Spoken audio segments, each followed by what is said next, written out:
Let's learn.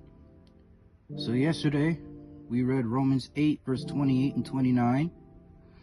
And we looked at who God foreknew, or who he, it says in verse 29, for whom he did foreknow.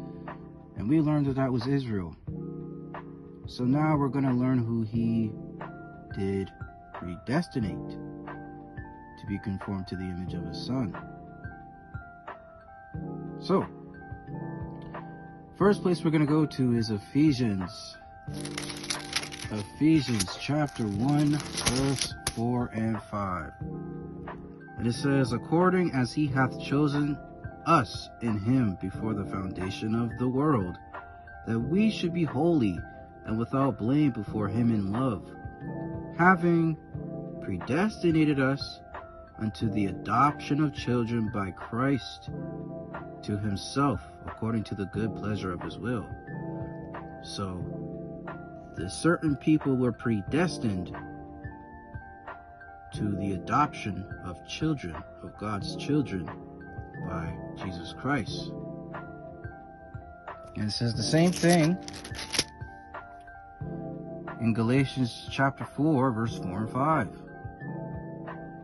It says, but when the fullness of the time was come, God the Father sent forth his Son, Christ, made of a woman, made under the law, to redeem them that were under the law, that we might receive the adoption of sons.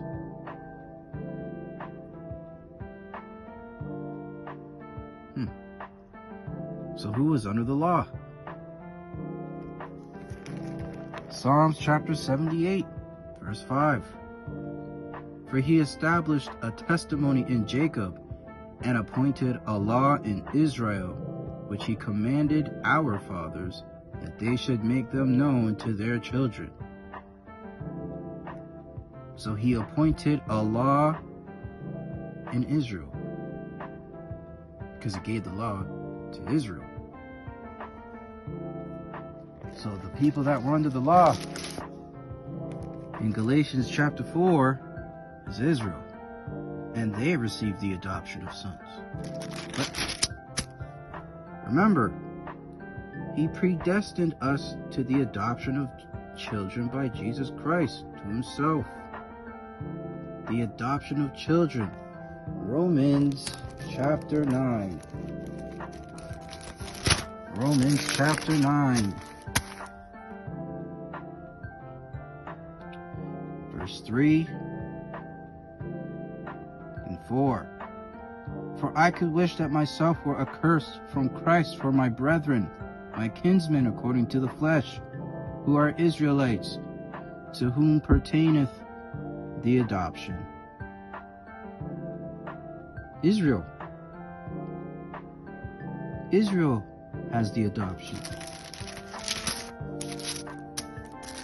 So Israel had the law, which means Christ came to redeem Israel that they might receive the adoption. And in Ephesians, we see that the adoption was predestinated to Israel by looking at Romans 9, verse 4.